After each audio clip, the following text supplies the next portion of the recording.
Thomas Stadium here in Tuscaloosa as we continue with Game 2 of our 3-game series. Alabama and St. John's in this Tuscaloosa Regional. It's a resumption of a game that was supposed to finish last night, but it did not happen that way. This is why. I mean, when there's deluge, I mean, monsoon, you name it. Just seek cover wherever you can. It lasted and lasted and just eventually got the best of everybody here. You see the scenario. We pitched it at 4:06. Play finally suspended at 11:09. We had 4.5 hours of delay. And, I mean, it was a lake. It was Sewell Thomas Lake out in center field. Sent us all home. Ken Buck, let's resume this game. There's not much left. But St. John's, they're not going away.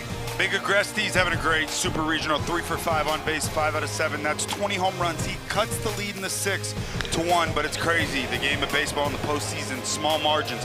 Sometimes there's just one play that you look back on and go, oh my God, it changed the whole game. Well, how about 2 back-to-back, 2 infield singles to the shortstop, ends up setting up what is right now the difference in this game. A big grand slam, 5-run lead for Alabama here in this game today. Should be a good one to finish, just 6 offensive outs left. Dave Neal, Devin Travis, glad you could stay with us as Alabama's trying to get to Omaha for the first time since 1999. Now, with this delay, who does this favor? What does it mean from a player's perspective? I think that the only team that this could favor would be St. John's. However, it's just 6 offensive outs. I mean, you think about the ability to game plan for a back-end reliever. It's not something that you have often. They're down 5 runs, but they do now have a great game plan going into this ball game. We will see how this plays out for St. John's as there is 1 runner on as we resume this game. Nobody out here in the top of the 8th inning. Again, in Game 2, Alabama, the visiting team here. As you look at the Alabama batting order, and Brennan Holt walked to start the 8th, and before Luke Vaughn could see a pitch is when they told everybody to get off the field. Lightning was in the area, and then we just showed you what happened thereafter. So it'll be 8 and 9 with a runner on against Evan Heckley, who takes over for St. John's. He's been one of their really impressive arms. And as you might imagine, not exactly the same kind of crowd we had the last couple of days with this early start on a Monday. But there is Evan Heckley, the sophomore out of Bernardsville, New Jersey. And Devin, they've really enjoyed watching this guy kind of grow into this role. He is their do-it-all guy. 7 saves on the year. He had 2 wins in Tallahassee last week. Season high 5 innings pitch, 84 pitches, fastball, curveball, slider, and a really good changeup that he uses against lefties. Not 1 hit given up all year on that changeup. That's crazy to think about that changeup. But 42 strikeouts, just 11 walks. Opponents hit 236 against him. He's only given up 1 homer all year in those 38 2/3 innings. Little pick back to Brennan Holt. Alabama here looking to keep their foot on the gas pedal. They got the leadoff man on via walk. Bottom of this lineup been fantastic so far in these 2 games in this Super Regional. Alabama's put together 9 hits today and last night. It's going to be hard in this game. I'm going to have to go with that route. Yeah, in right. This game. Right. Folks, I'm telling you, I've seen it rain in a lot of ballparks over my time, but this entire field was literally a pond. Yeah, to the point where playing today, this morning even felt questionable. But it looks great. Grounds crew did a fantastic job. Watched them work their tails off this morning, getting this thing ready to go, and here we are. 1-2 the count to Vaughn, and that one is a called strike 3 as it bounces out of the mid of Agreste. So a strikeout to start things off for Evan Heckley. Well, already 6 teams have punched their tickets. We're waiting on this one to end here in Tuscaloosa, waiting on the Super and Kansas to finish up. Oklahoma in control of that game. They, of course, much like here, had to suspend play last night, resuming it here in just about 50 minutes or so. But West Virginia, Troy, Ole Miss, Georgia, North Carolina getting back on a remarkable comeback. That ball's hit high in the air out to right. Dylan Fitzsimmons there to make the catch. That'll be out number 2. But there is a chance, depending on the outcome of our 2 series today, Oklahoma, Kansas, and Alabama and St. John's, that there could be 5 SEC teams going to Omaha here in 2026. Crazy. The run that they're on right now in college baseball is absolutely Incredible. It's the most competitive league in the country. It's the most complete league. High-end arms, big-time juice. They play the game the right way in Alabama. Looking to make it 5 here today. Here is Bryce Fowler in the top of the lineup. This one gets away from McMillan, and Holt will scoot down to second base. And that's big. A runner in scoring position, just a routine. Hey, we still got our eye on you at first base. Brendan Holt and McMillan going for the tag, but first securing the ball. Little plays in this game right now. St. John's in a situation they cannot allow any more runs across the board. They're down 5. Big at bat here.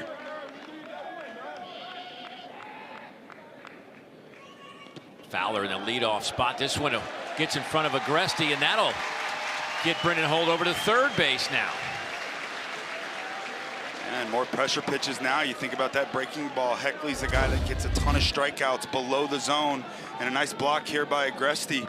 But once again, Brendan Holt playing the game correctly. Now you think about a lefty at the dish, a breaking ball down below the zone, squibbles away too far, can end up being danger. Oftentimes pitchers leave it up in this position.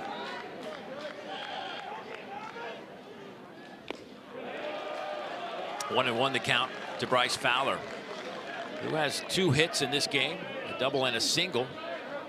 Also a ground out and a fly out for the Alabama center fielder.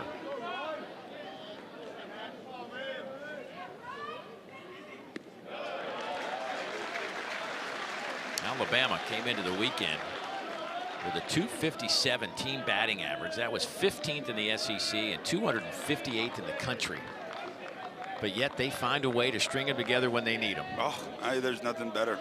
A team that's rolling in the postseason, throw out the regular season stats. They got it going right now.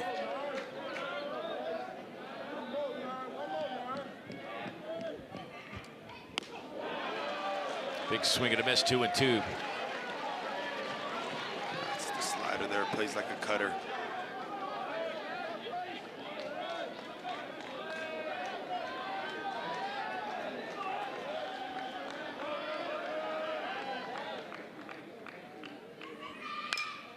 Foul back out of play. Started this series late Saturday night. Had a huge record crowd on hand. Had some weather issues yesterday, pushed the start time back. Had a good crowd yesterday, not as good as it was on Saturday night. And I'm really surprised this many people showed up for what could possibly be just 2 innings of baseball. St. John's hoping it's more than that. And a swing and a miss. Heckley does his job.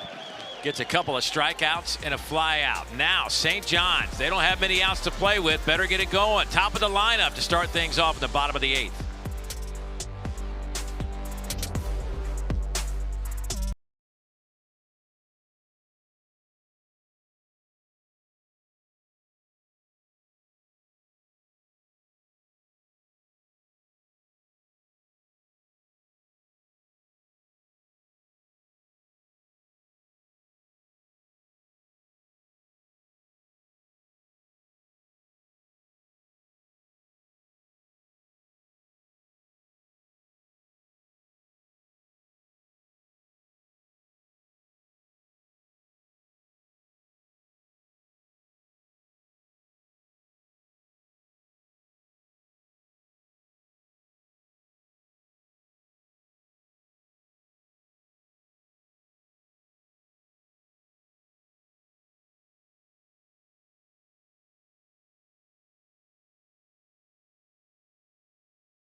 Well, St. John's starts this 8th inning with the top of their lineup. You see LeGrande, 1 hit, and that is a significant hit when you look at the top 3 in this lineup. Matter of fact, the back end has produced 3 of their 6 hits today with Mansour and Fitzsimmons. I keep saying today in this game, right? But the top of the lineup has been it hadn't been good. Yeah, you see it right there, 1 for 21, 10 strikeouts. The top of the lineup is ultra important to every team, but a team like this that thrives off chaos and base runners and playing the small ball game when they need to. They got their guys here, and very well could be their last at-bats of the season. The time is now for St. John's. You got to think, just certainly baseball's a game of averages. The law of averages would tell you that there should be some production by now from the top. So we'll see if it happens at this sequence. Certainly. Well, Matthew Heiberger, who got 3 pitches in yesterday, came out of the bullpen to take over for Zane Adams before there was a stoppage in play. And this is one of the great things. Like, do we not test pitch comms before the first pitch? Like, can we not test them between the innings? Yeah, I mean, I'm sure they. I want to believe that they do it. Maybe it's a good luck thing. Like, hey, we're not touching the battery of this thing, and then on his way out from last night. I mean, I can't tell you how many times you've watched a pitcher this year warm up, do the whole process, and then right before the first pitch, he steps off the rubber. I'm like, can we not just say, hey, can you hear us? Anyway, here's Heiberger. He has been fantastic. He has been much like Heckley St. John's, jack of all trades for them. You need 3 outs, you need 9 outs, whatever it might take. He's been the guy. Yeah, it's a fastball that's sneaky, 91, 94. But he is a guy with reverse splits. That means lefties are better against them. First 2 batters this inning are lefties. LeGrande, Rafe Stanger, McMillan.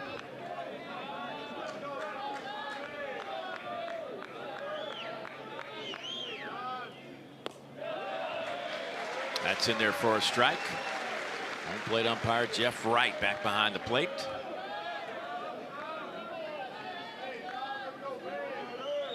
He was calling that low strike through the first 7 innings.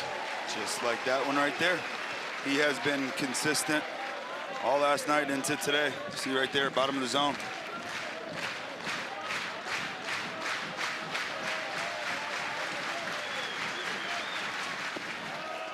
Stays downstairs at 92. Count even at 2-2. Second pitch for Heiberger against lefties is a wipeout slider.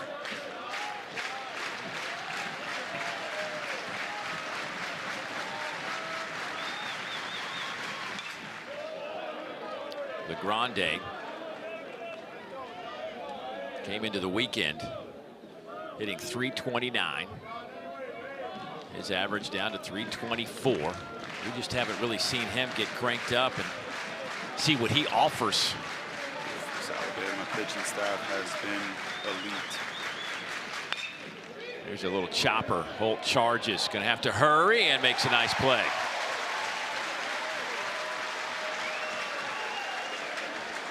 That's a good start for Matthew Heiberger. Fastballs, they up 5. No need to go to the slider there. You got a speedy guy at home plate. Go ahead and trust your stuff. Be a ground ball guy. Good start to the inning. Now down to 5 outs. Offensively, once again for St. John's, the importance of base runners here. Any way you can, got to find a way on base. Jader Rafe-Stanger, first pitch fouled back. He is struck out, grounded out, hit into a fielder's choice. Team's leading hitter. But his average has dropped 5 points this weekend. He can flat out swing it. The most clutch hitter for this team all year long. Game-winning hit in Game 1 in the Tallahassee Regional. At the knees, in there for a strike. Exactly what you want. You're up 5, you're attacking, you're working ahead, you trust your stuff. No need to waste a pitch here. Right at him.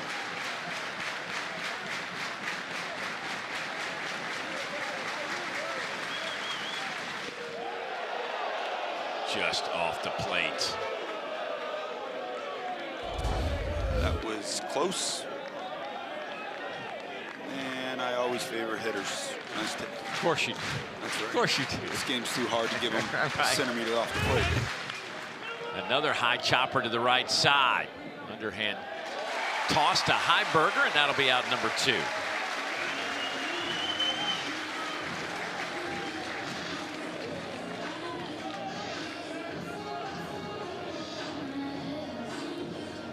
This St. John's team led the Big East in batting average as a group at 281 this year. It is top third of NCAA baseball teams. And coming into this game with the lefty on the mound and Zane Adams, I I thought this matchup, if there was one, could favor St. John's. Here is Sean McMillan with a base knock. First pitch he sees out to right field. So a 2-out base runner for the Johnnies. If there was one guy in the rotation that I felt like St. John's would have their best chance against, it was Zane Adams. It's a club that came into this game hitting .315 against left-handed pitching. That speaks to how well Zane Adams threw the ball last night. But extending the inning with 2 outs, and this is a big key here. You got a guy on base with Agresti. In Alabama, they give up a home run. You give a home run up to Agresti. It's a solo shot. It's a big key as well. And he won't even have the opportunity to swing the bat.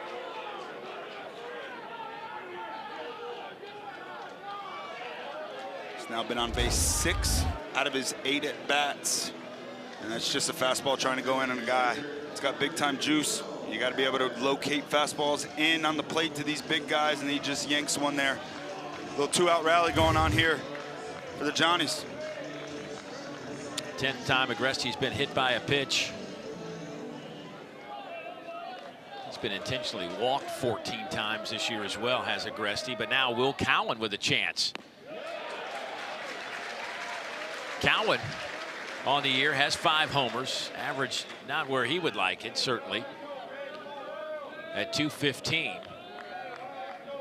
But an opportunity here to really provide some juice for this St. John's team if he's able to get one of these big flies, although the ball has not been jumping here at this ballpark at all this weekend. No, it's been tough. The flag in right field has been blowing in from right, but it's runners in scoring position. It's, yeah, sure, it's only 2 of 11, and St. John's has not had many opportunities, but timely hitting in the postseason, without question, a big key. Pitching, defense, and timely hitting in that order.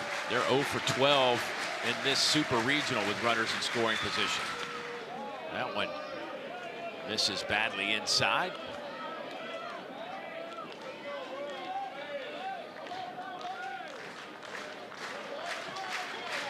St. John's, their last 6 victories have all been from the come from behind variety. Is there another one left in the tank?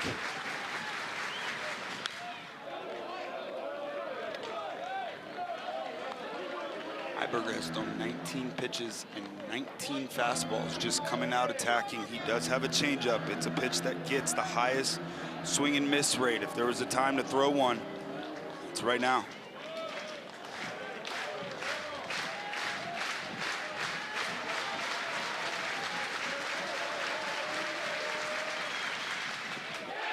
There it is, and he did go. Inning is over. Yeah, Matthew, 19 fastballs, and you're just setting them up for that nasty changeup. Use it, buddy. 1 inning left for Alabama to Omaha.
Let's take a look at our Capital One rewarding performance. Easy to pick this one out, Deb. Jason Torres spends 2 years down at Miami, transfers over to the SEC. He's had a lot of big hits throughout his career, none bigger than this big grand slam, blowing this game open, 5-run lead. That's where the game stands right now, all because of that one big blow. 2 out hitting in baseball games, and that's big time. Alabama, they've been fantastic throughout this postseason. The 9th inning starts with Justin LeBron at the plate. Justin, who is up until this game had been kind of having one of those special postseason runs, but so far looking for his first hit here in game 2 of this super. Average at 277 for a guy that hit well over 300 his first 2 years with the Crimson Tide. But it's trending in the right direction. And at the right time, too. And the Stars, you have to show up in those big moments. That's where they're judged by. And you get to the postseason, you can't be a star and just fade off. It's a big reason this team's playing their best baseball, best time of the year. 2-1 the count to LeBron. Justin on the year with those 16 home runs, 40 stolen bases.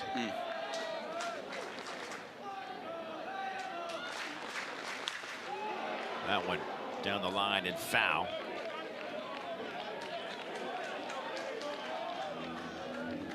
LeBron has started every single game of his career. Availability. Most important trait you can have in a player. Shows up every day. That's right. Grabs a bat and a glove and said, let's go. That one is fouled, and that should be into the seats. Nice catch. Yeah, that'll make your Monday morning, won't it? That's awesome. Oh, man. That's what it's about. That's why you bring the glove. Yeah.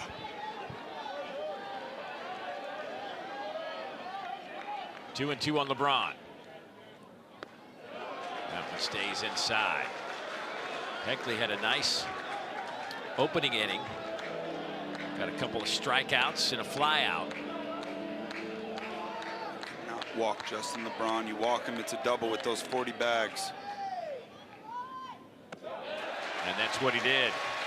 LeBron with the 4th most stolen bases in school history in a single season. He is 64 of 66 in career stolen bases. Yeah, that is extremely impressive.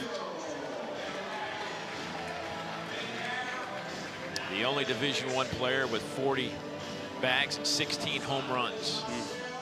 I've been trying to think, like, who does he remind me of in the big leagues? And the only person that I guess I can think of with that power combo of big-time speed, Fernando Tatis. The gloves a little bit behind early on. And there he goes. Agresti's throw down to second, not in time, and that is number 41 for Mr. LeBron. You walk him, it's a double. He's ready to go. Never has to have a steal sign. He gets a good jump, good pitch to steal on, and just too much speed.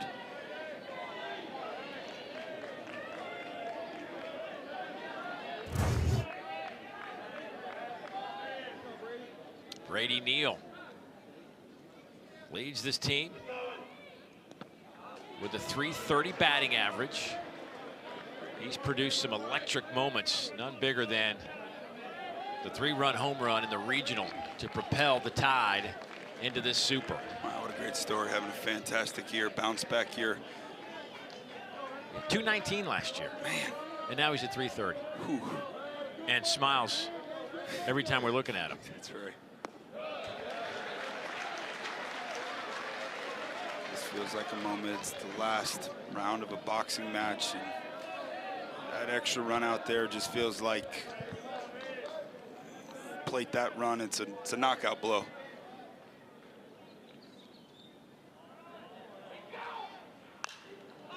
Popped him up, and that'll get out of play. Yeah, I think you called it the old kill shot. Yep. You know, they're hoping they can get that one run, maybe just, I don't know, 7-2 should make you feel like pretty good. Yeah.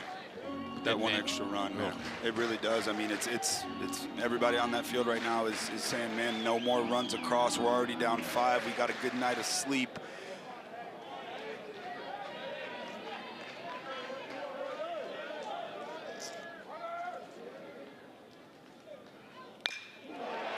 This one slapped out to left. Bernardini makes a catch up against the wall. LeBron will go back to second. That was 100. Base running mistake right there. Ball deep into left field. You got no outs. Your golden rules. Ball goes up in the air. You're tagging with no outs, and a nice play out in left field by Bernardini. But you think LeBron should have been at third base, huh? Yeah, he's halfway on that ball right there. With one out, you want to be halfway. But with no outs, that ball goes up in the air. Immediately, you run back to second base to tag. If the ball gets down, no problem. If you can't score, you got a guy on second and third with no outs still. See if Jason Torres can pick up his club right here.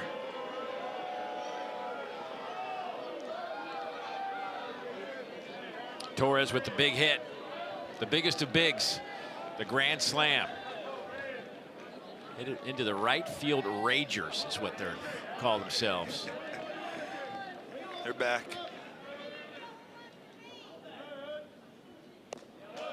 You know, it's become kind of a thing around here. Rob Vaughn, the head coach at Alabama, signs a baseball before the series and sends it out to the Ragers with a little message. That's awesome. Yeah. That is awesome. Watch out for LeBron here with one out. Best time to steal third base.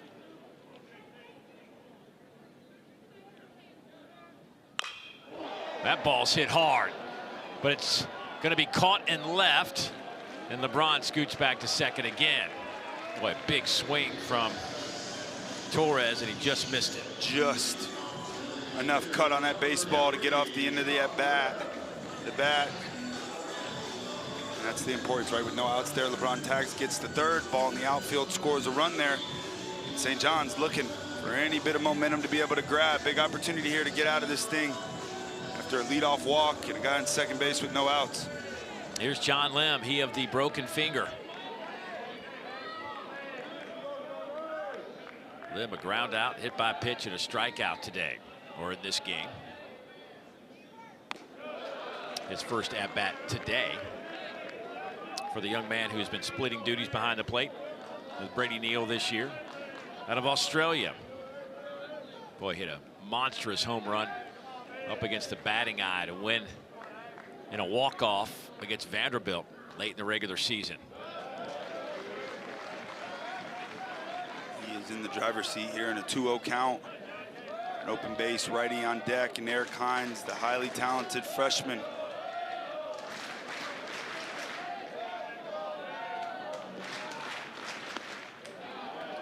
Just think about the journey for kids now in this transfer portal world. Like John Lim, I don't know that he ever had a vision of getting to Omaha. I don't even know if that was in his wildest dreams.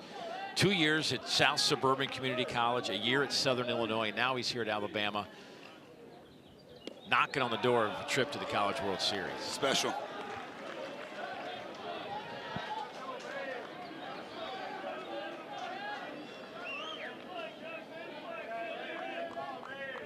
Playing with a broken finger. Yeah, you see it poking out of the batting glove. Got a special splint on that. LeBron scooting over to third base. He'll have to go back to second. Yeah, he broke that finger off a foul ball in the opening game in the regional, and they immediately realized it was broken. For a moment, they thought he wasn't going to be able to play, but he's like, no, let me just try to swing a bat. He could swing a bat. They had to make a special splint, cut the glove out a little bit, and here he is in the DH role with that finger sticking out. Catchers are a different kind of yes. tough.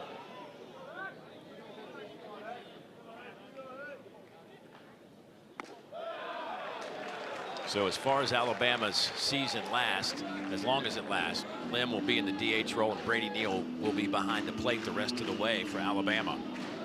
Having two catchers so important. Two good ones. Two really good ones, yep. 3-2 on Lim.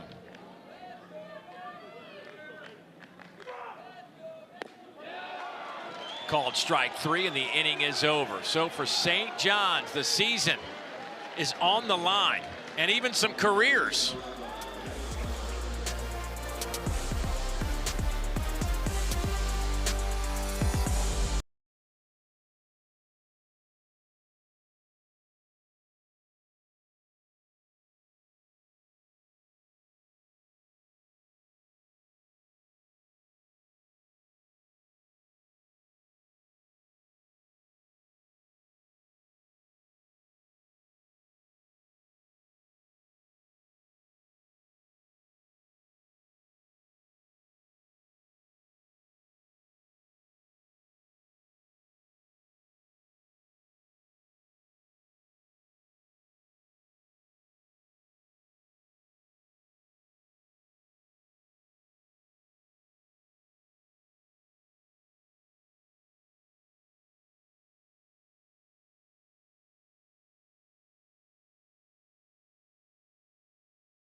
Well, here's a look at the left side of the bracket.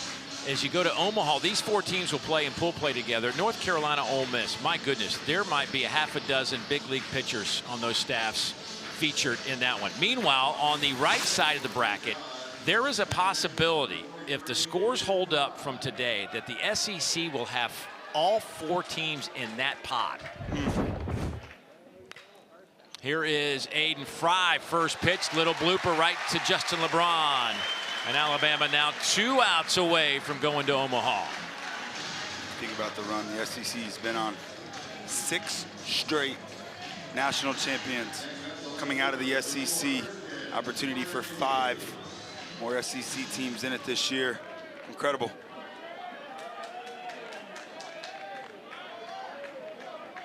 Christian Bernardini.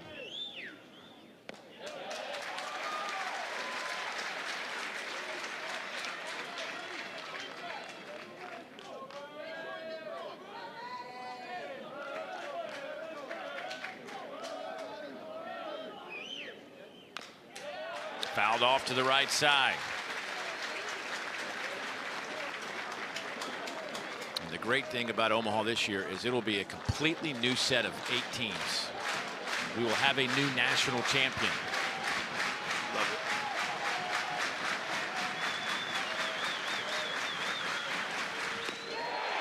Called strike 3.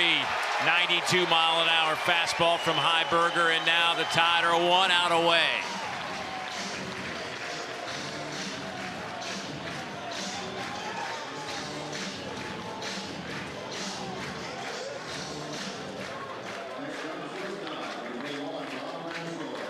Rob Mansour, couple of hits in this one.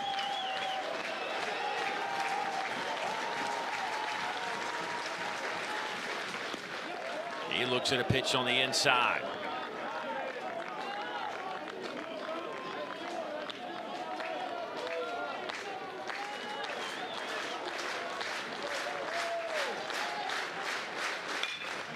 This one's out to right center. Fowler catches up to it, and Alabama has done it. Their first trip to Omaha since 1999. Celebrate, Alabama.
Wow, what a moment, man. These are all, I've been watching this for 20 years and they still get you. What a journey, what a ride. And for teams that haven't seen this, experienced this in a long time, man, you can just feel it just in the crowd. It's just, it's an awesome sight. It's what every young player on this field and so many sitting at home dream of, the opportunity to play in Omaha, Nebraska. Some of the greatest memories in your life that you'll ever have will happen in Omaha, Nebraska. It's a special place. There's only 8 teams that have the opportunity to play there. It's been 27 years for this Alabama fan base that they had the opportunity to sit back and celebrate and watch their team play this deep into the postseason. Cannot say enough about this club and the job they've done. I'm gonna tell you what, you think about those 3 starters, and Tyler Fay and Zane Adams and the freshmen. We didn't even get to see them. Miles Upchurch, this is a scary club. It's confident. They're playing their best baseball at the right time, and yeah, it's gonna be a fun watch in Omaha. I'm so excited. And on the flip side, for St. John's, what a year. 4 seed, rolling to Tallahassee, beat the Seminoles. They've only been home 1 day in the last 3 weeks, but these Tide, it's storming and they're too much for them. Congrats to Alabama. St. John's will finish the year at 36-26. They have the double dip Big East regular season and tournament titles, and of course winning that regional last week in Tallahassee, knocking off Florida State twice at Dick Howser Stadium. And it's just it's been a great season. This St. John's team, the last 3 years they have been in this tournament, and I think that program rich in baseball history. We will see them in this tournament many years to come. Yeah, only 1 senior in the starting lineup today for Coach Mike Hampton's group. He does such a great job with this group of guys, and they play hard. Agresti, we'll see if he ends up coming back. Senior John LeGrande, remember that name. We did not see the best of him this weekend. He is a guy with an extremely bright future. But this week, Alabama has now won 13 of their last 16 games, folks. They have not had the greatest statistical year in terms of defense and hitting, but they have, it's a baseball term, it's been timely, it has worked, and now they're starting to get some consistency in those 2 departments. We knew they could pitch it. Yeah. Just pay attention to Alabama in Omaha. Watch out. No errors in this super regional. Really good sign. 8 in the regionals, 0 in the super regionals. Pitching, you win with pitching in college baseball. Defense was good. Timely hitting showed up. Well, Justin LeBron, their star, holds up this super regional trophy in front of the faithful here at Sewell Thomas Stadium. Appropriate. Got a guy that's expected to go middle of the 1st round in the upcoming big league draft. Hey, he does have another year of eligibility left here. I'm just saying. NIL strong. I don't know if it's that strong. Yeah, exactly. Rob Vaughn, congratulations. What a journey for him. He left Maryland after a 2022 season that was a record-setting season for the Terrapins. And he put that program together, came here, and came in really kind of an awkward situation after what was somewhat of a scandal with Brad Bohannon, who was the head coach, and took over a team that had gone to a regional and put his stamp on it. The former Kansas State catcher has brought a toughness to this program, and Alabama baseball is back. Yeah, it's a tough group, and you can just tell how much head coach Rob Vaughn loves his players, and the atmosphere and the energy within this group. You could feel it right away. And when you play for a coach that trusts his guys and coaches them hard in practice, but when the game starts, he goes out and says, hey man, you guys are prepared, go out, have fun, enjoy the game that you love so much. Really special things happen, and we got something brewing here in Tuscaloosa. And now the right side of that Omaha bracket will feature 3 SEC teams. If Oklahoma gets there, it will be a mini SEC tournament. It's the powerhouse in college baseball. They just keep on rolling.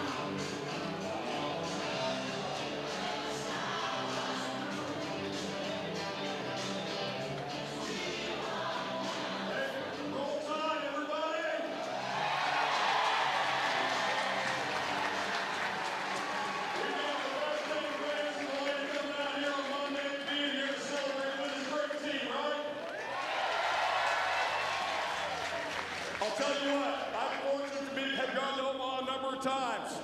It's a really cool event, so we would love to have as many up there as we possibly can. Make the effort if you possibly can. We appreciate each and every one of you. Let's give a great welcome to your head baseball coach, Rob Vaughn.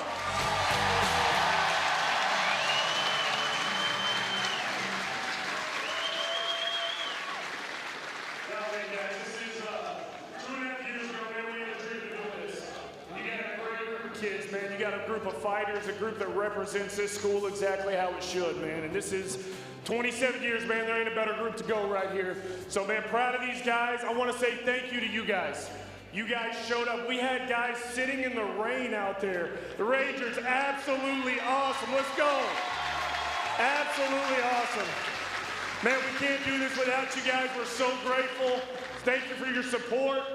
This group's tough, man. It's what Alabama's all about. Proud of you guys, proud of our guys, and roll tide.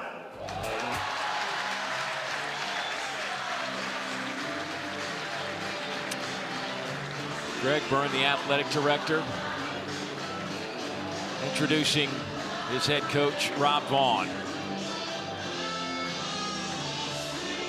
What a moment.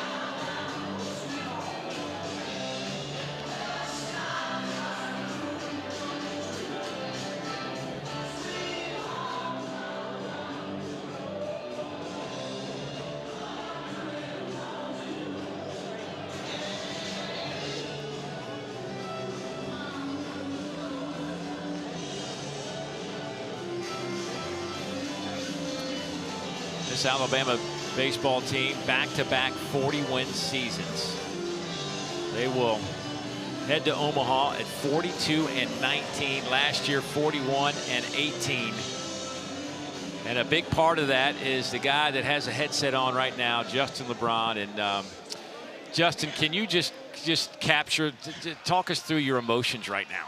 I mean, I'm feeling a little bit of everything, man. I mean, came here as a freshman to a program that was evolving and becoming something great. And I mean, the reason I stood here is for something like this. The fans, I mean, my coach was telling me you built this, but no, I didn't just do it by myself. I mean, my whole teammates, my coaching staff, the family, the fans, I mean, it just means everything to me, really. Jay, congratulations. All the pressures that come with everything that's been on you coming into this season, and in this one moment today after a little extra night of sleep, you now are one of the final 8 teams in Omaha, Nebraska. Just talk to me a little bit about what that means to you and your family after your entire road leading up to this point. I mean, it means everything. It means the world, really. Like I said, coming here, I mean, for my last year, really the goal was to get to Omaha and go ahead and win the dang thing. So, I mean, the fact that we're going there is a step closer, but I mean, job's not done. But just shout out to the fans, the families, everyone who's came here and put it all together. I mean, roll tide. All right, listen, they're waiting on you for the picture, so get that headset off and get over there, buddy. I appreciate it. Roll tide, guys. Congratulations, Jay. You got to let your guy in. That's cool. I mean, you had a chance to taste big league baseball. Injuries, I know, derailed what would have probably been a long career for you, but you were in the bigs, man. You had a taste of it. But when you look back over your career, moments like this in postseason college baseball, what stands out to you? Yeah, it's special. You know, I tell everybody, you know, obviously the goal is to play in the big leagues, but if I could play another baseball game in my life and I only had one, I would choose to play it in college. I mean, you think about the fans and you think about, you know, the memories that are created, the coverage that comes along with it. You know, you have an opportunity to play on national TV and be one of the last 8 teams. I met my wife in Omaha, Nebraska, and so many great memories there. And I'm just excited for all these kids. I mean, I get goosebumps just thinking about it. I know, I can see, like, watching you during this stuff, it just, I guess you're just thinking about those days. Yeah, it's special. Well, Alabama's had a special season, and anytime you counted them out, they would bounce back. They would have a tough weekend. The next weekend, they go sweep somebody. I mean, they had some really big sweeps throughout the season. They swept Auburn, swept Florida, had a no-hitter against Florida. I mean, there were some moments along the way where you just felt like this team was right on the edge. And when it needed to tick up as a group, they found a way to do just that. Yeah, and when you find out a lot about a team when they get kicked on their back, in my opinion. The difference between the good teams and the great teams is the good teams get up sometimes, but the great teams, they always get back up and respond, and this team's done it all year long.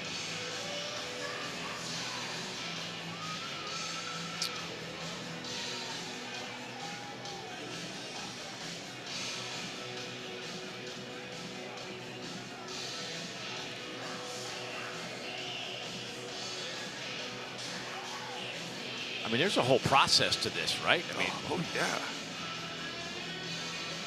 What's the color? Oh boy, oh boy, oh boy. Where I don't even see Coach Vaughn. Where is he in there? Camo got me. Oh, Coach. Hey, they're trying to track you down. So No, I guess know. They got me last week. I got my eye on them right now. John's trying to sneak up behind me right here. I see it. Hey, man, I heard you talk to your fans, and I could just sense the emotion. Heads up! God, come on. I mean, hey. God bless. That's worth it. That's worth it. I mean, just listen, I know what this has been like. I've been around you a lot the last 2.5 years, and I know the energy and effort you put into this. Tell me about what this means to you and all the work that you put into it. Man, it's not me, man. It's this whole group. It's Jason Jackson 2.5 years ago taking a chance on a guy that had never coached in this league, that we didn't have a relationship, and him making the decision to stay at this place is what this place means to him. It's Mike Morrison trusted me and his family coming to Maryland years ago and following us down here. Anthony Papio, I've been with for 15 years. Coached him as a player. You talk about a winner, man. He's everything that it takes to be a winner. Garrett Wood, just the same thing, dude. Won a national championship. This whole staff, this whole administration, man, this is not me. This is a heck of a group effort here, and man, I can't tell you, it's a surreal feeling right now, man. It's a pretty special moment. Coach, congratulations. 27 years since you guys been to Omaha, and when I showed up here, the energy with this club and the positivity, the smiles, you can tell there's something extremely special about this group. For those that are sitting at home that maybe haven't watched Alabama play all year long, what about this group makes them so special? I think they represent this university is exactly what it means to be an alum of this place, man. I talked to some of those guys that have been here in the late 90s that went to Omaha. I talked to Brett Taft, who was on those teams, and, man, just talked about how tough they were. Nobody talked about we're the most talented team or we're this or that, and there's been great players come through here. It's the toughness. It's the way they go about it, and, man, this group's been hardened this year. This hasn't been easy. I mean, we lose the first game of the year, and we lose opening weekend. We get swept at Kentucky opening weekend of SEC play. And these kids hear it all the time, man. The mark of the man is when you stand up and respond. And we talked about it a long time ago, man, when we lost to Kentucky, turn around and lose to South Al.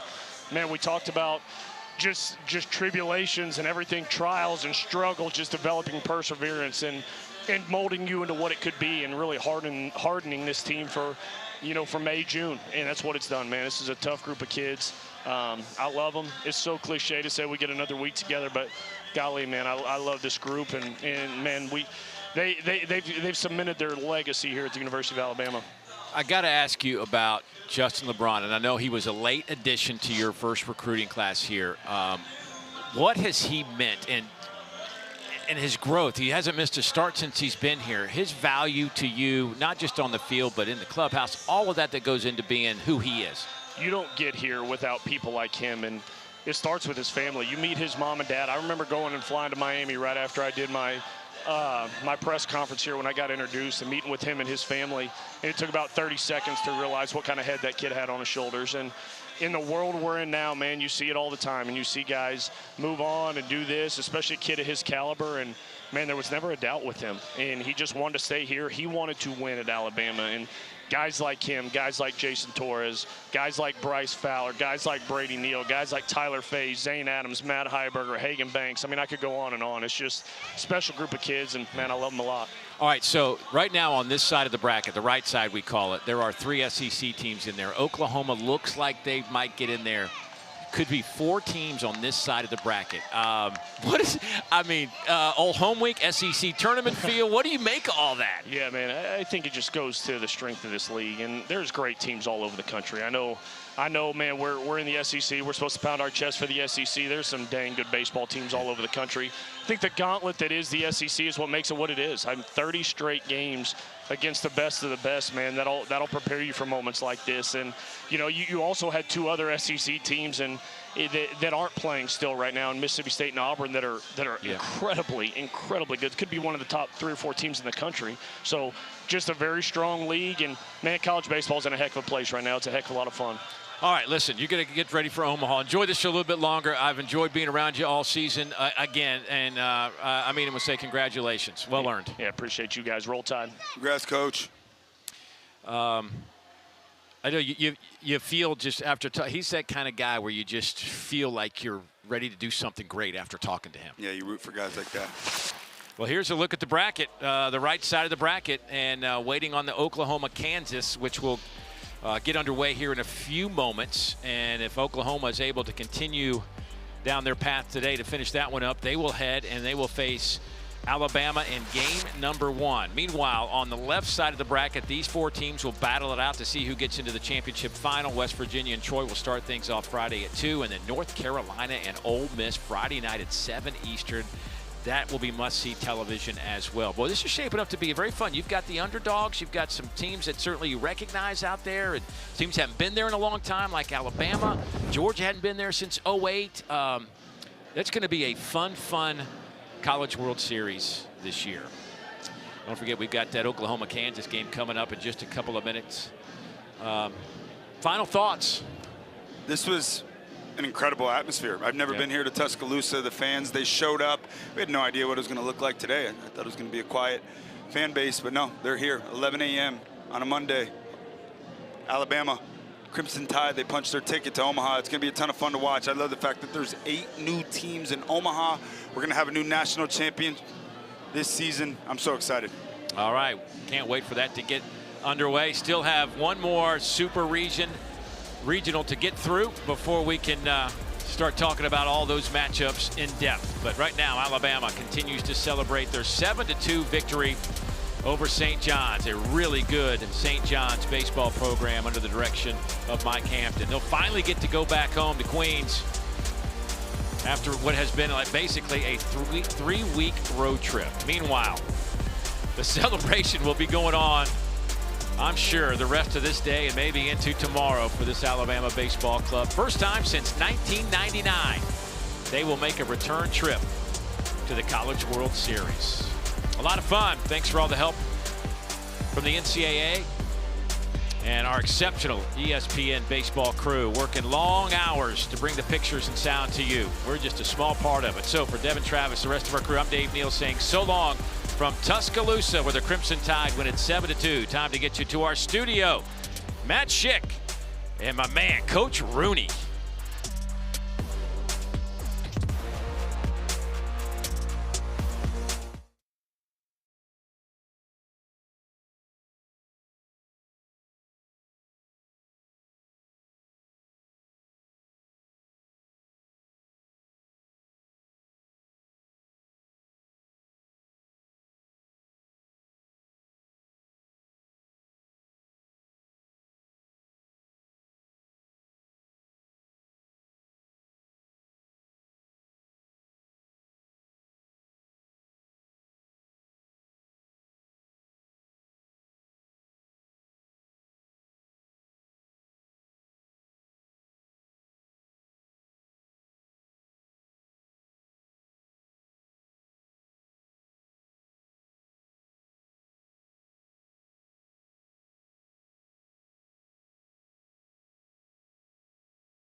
He's showing it now this season.